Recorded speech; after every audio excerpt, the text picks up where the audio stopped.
Well, good morning, everyone. Mayor Steve Wilder here from the city of North Canton. I hope everyone's doing well. Well, let's get right into our community update today. I want to bring you up to date on a few projects that we have going forward. As some of you may recall, the Dogwood Park Inclusive Playground project is underway. Dirt is being moved. Right now, we're in a little bit of a standstill for the first phase, and that is the property across from the Masonic Temple. That has been site prepared. However, because of supply and demand and logistics, we are still waiting for some storm drains to come through and be delivered, and we can start on our street improvement project there. We need to get those curbs and gutters in and the storm drains in before we can complete the site there. Again, we're going to have about 25, 30 parking spaces there, and a nice pavilion that could be used by the Masonic Temple, but also it's going to be available for any users of our park, and very fortunate to have that. So it is been going forward, and again, hopefully we'll be on schedule to have most of the completion done by the end of this year. In regards to the Kmart property, that question has been coming up. Folks, we're in a non-disclosure agreement right now with a company up there. And I know there's been some questions and concerns as to, why do we have the property? What have we been doing up there? Folks, it all comes down to my philosophy of land banking. Land banking is a tool that has been used by communities throughout the country. We're late to the prom on this. We haven't been doing this for years. It was one of my initiatives to institute that program. To date, we've purchased about 22 properties with a reason. And what you need to remember about land banking is good, okay? It's a good purpose. And the purpose is, again, we have a reason why we're doing it. And that is to promote employment, growing our income and property tax to help us with our city services and also our school district. So that's the reason why we have about 30 acres purchased up there.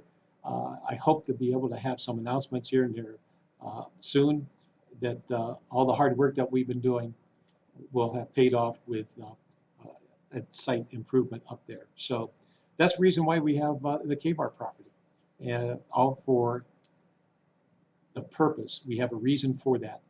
Folks, if we don't control the dirt, we don't control the project. I see what's across the street. I'm very frustrated with that too, with the Hoover District and IRG. We don't control that. What we can control is our own destiny. As long as we control the properties, we control the project, and that's why we're doing the land banking. On the Diebold Nixdorf, I'm very pleased to report they are moving forward. We have a few permits for them in planning and in our permit department for them to continue with their 160 square thousand foot building. With the potential of 200 to 400 jobs coming in eventually here in the next year or so. So that's been a project that I was in on that very, very early, in the early stages, and trying to keep their workforce here. However, we are getting about 200 to 400 jobs potentially coming in the next year to two. I'm very thankful that we were able to help collaborate with Diebold Nixdorf and ICP, who is handling that property over there. An update on the Hoover District and the West Factory. Again, I have been in contact with the owners, Stu Lechner of IRG, since December of 2019 when I got into office. I've maintained my contact and open communication with them throughout this last 18 months or 16 months. Folks, it's been very, very frustrating to get all the right people in the same room to try to come to decisions. I've tried brokering some land and building cooperations for the North Canton City Schools with IRG, but that fell through. And it's not for a lack of initiative on my part, but it's been very frustrating with working with the people over there. And I'm looking at other alternatives that might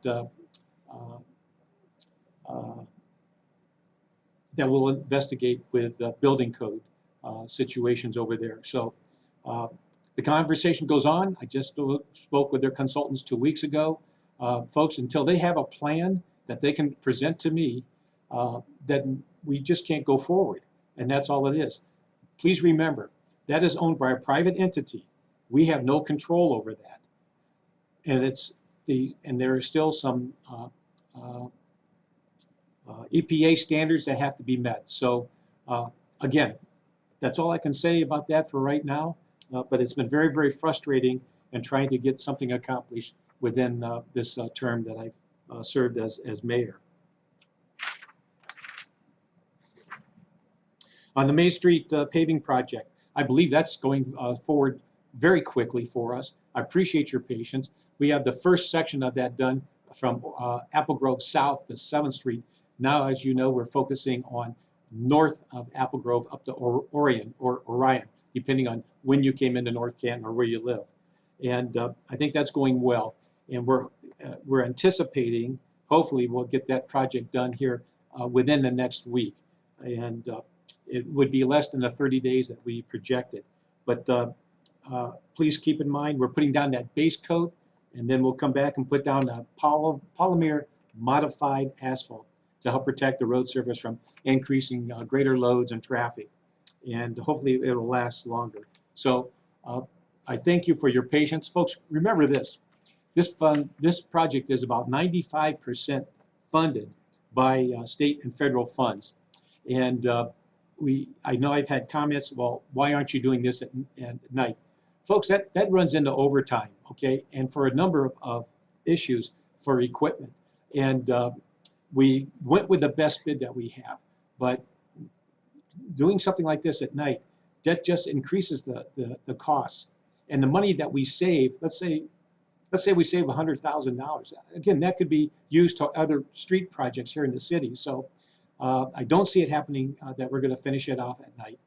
It's not as easy to inspect at night as it is during the day. So those are a couple of reasons. I hope you understand why we're doing what we're doing. And engineering is in charge of this. And yes, we apologize for some of the signs that were on sidewalks. Some of those were posted because ODOT requires certain distances to alert motorists of road work ahead. So we have repositioned a couple of those signs to still stay in compliance with Ohio Department of Transportation requirements. Excuse me. And so anyways, that project's going forward. Just travel safely through there, and there you go. Dogwood Pool. The hours again for through September 5th, Monday through Friday and Sunday, 11 a.m. to 7 p.m. Labor Day is our last day. That's September the 6th. And excuse me, yeah, that should be a Sunday, I believe. Sorry. Yep. Okay, we'll be open on Labor Day, as far as I know, 11 to 7 a.m. Then after that, we'll close the season. I want to thank the staff and volunteers and our season pass holders for enjoying the pool this year. We're still looking at making some improvements for next year on the facilities, but I hope you had a good time. We were able to get through all that hot weather and enjoyed our pool and be able to relax. Appreciate the work Brian Hill, our superintendent of our Parks and Recreation, for his staff in getting it up and running and keeping it going. And of course the management of the North Canton YMCA for that. So last day is September 6th, 11 to 7. Just wanted to let you know that we've reached out to ODNR for a $500,000 grant towards our park improvement projects. And I'm looking at, again, those park improvements include Bitzer Park, Price Park, and also our Dogwood Park inclusive playground. And I'm also looking at some potential other land for our park improvement and expansion. I want to give you a heads up on our North Canton leaf pickup for 2021. It's paper bags, again, leaves only, and unfortunately, because of their short staffing and an increase in waste during the pandemic and again, this historic labor shortage of qualified CDL drivers. We're requesting our North Canton residents, you're going to be required to contact Kimball to schedule your leaf pickup and to be removed. And this will help them with their planning and scheduling. Unfortunately, they just don't have enough CDL drivers. That's just the way it is. I know one day we were late on getting some recyclables because, again, scheduling issues. It's just really tough. So there again, that's going to be October 18th through the 26th. That'll be a leaf pickup, and we'll have other sites where you can pick up your paper bags. My recommendation is, when you get them all together, call Kimball and they'll schedule a time to pick them up. So just give you a heads up. October 18th to the 26th of November is our leaf pickup. In our efforts to keep our government open, you can always go to northcantonohio.gov and you can look for community alerts and information and surveys that we have. Also on that, if you go to that, you'll find should find on a menu North Canton's open town hall, and there you can enter your email or subscribe for notifications when new surveys, ideas, alerts, and opportunities for comment. And you can post your comments and read others on things that are happening in our city. So again, that's our effort to maintain our open.gov. We also have something that just came through for finance that you'll be able to go on and find. You can also see our checkbook that is currently available. So during my term, we really have opened up our transparency, whether it's in city council, in finances, or in administration. On the community part of it, I want to give a shout out to our North Canton Lions. Their new president is Scott Hayward. Their first vice president is Bennett Kahn. Their secretary, Joan Ferris, and treasurer, Peggy Hayward. So congratulations to the leadership of our North Canton Lions. And also our North Canton Rotary had its new leadership. President is Debbie Mars. She's a manager down at Wayne Savings Bank here in town. Our president-elect, Darren Fay, and our vice president, John Clark. Also, our treasurer is Jeff Pelot, and our secretary for the North Canton Rotary Club will be Joan Colley. I got this also. I've had people actually want to know where they can drop off glasses. Well, we have a small box here at City Hall, okay? But just as you can drop your drugs, unused drugs, here in the lobby, we also in the lobby there's a little box there that you can drop off your used glasses, and that goes to the Lions Club. And locally here, you can drop them off at Acme, North Main Street, the North Canton Library, Fisher's Optical, which is on 8100 Cleveland Avenue, Northwest. It's just north of the city. Our United Church of Christ, Zion Church, right there at 415 South Main Street.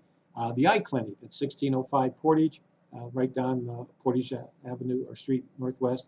And of course, right here at City Hall. So I wanted to get that word out on the city part of it. Also from our North Canton City Schools, pretty soon in the next few weeks, you will see construction beginning started on the Charlotte site and also by Claremont Elementary School. Again, the primary or pre-K building will be the construction on Charlotte Street, and the Claremont site will be the home of the new school for grades 3 through 5. So hopefully you're going to see some of those improvements coming out. I got this through the Stark County Economic Development Board. On a federal level, here you go. The White House announced that it has reopened the public comment line. The number is 202-456-1111 and will be open for comment Tuesday through Thursday from 11 a.m. to 3 p.m. Eastern Time. And in addition, the following website provides information about additional ways to contact the White House by mailing in comments or emailing them to www.whitehouse.gov/get-involved/write or call. My guess is if you just go to www.whitehouse.gov, they'll have a menu for you that you can follow, where you can give your open comment. And last but not least, I want to bring you up to date on our latest Stark County Health Department report. From the Stark County Health Department, 65,551 doses have been given, the first or second doses. They're receiving about 70 new cases of COVID per day in the county. To date, as of August, third week of August, they have seen 972 cases of COVID-19 in the month of August. In the state of Ohio, 6,059,839 people, or 51.84% of the people or population, have received vaccinations. They're averaging about 340 cases per 100,000 per population of new cases. Stark County alone has issued 179,338 vaccinations, which accounts for about 56.8% of the eligible population, and that would be from 12 and above. We are still considered a high transmission county, and the recommendation from the Ohio Department of Health and the Stark County Health Department is masking indoors regardless of vaccination or not vaccination. They are not mandating anything, folks. I want that made clear. They made it clear to us in government and throughout the county. They're not mandating masks. They are highly recommending the use of it indoors, regardless of vaccination. Across the board, Alliance, Canton, and Massillon, they're all seeing cases increasing. Their vaccination clinics continue, and that's for them. Okay, from Altman Health Group. As of Tuesday, they had 73 patients with COVID, 63 at Canton, 6 Alliance, 4 in Orville. 80% of those coming in that are COVID symptoms are unvaccinated. In critical care, they had 22 in ICU or critical care. They had 20 on ventilators, and they had 31 employees out with COVID-type behavior. They're also experiencing staffing crisis, along with the Mercy Cleveland Clinic. They're looking for RNs to help out. So, and unfortunately, their emergency departments in both hospitals are really becoming overwhelmed, and their staffing are working long hours to accommodate and answer the cause of needed help for these people. Again, for both hospitals, they're figuring about 80% of those coming in are unvaccinated. And let's see. In Mercy, they had 35 patients as of Tuesday, 12 in ICU or critical care. They had 4 on ventilators. They had 7 new cases in the last 24 hours for them. They had 10 employees out, again, facing the same staffing crisis, and our emergency health departments, our emergency departments, are becoming very taxed and overwhelmed. So, with that information, I just want to share that with you, and that as time goes on, I'm going to evaluate whether I'm going to continue these folks. If you want to let me know that you think they're valuable, that's fine. If not, I try to just keep you up to date on things that are happening in the city. Some people appreciate it, and I'm also hearing things. Some people don't think it's very important. So, with that being said, I still enjoy being mayor. It's been a challenge. I want everybody to continue to stay safe and be well, and I'll do the best to communicate with you with the things that are going on in our city, and to try to keep it in a informative manner. So thank you for your support, and just take care, stay safe, and keep well. Thank you.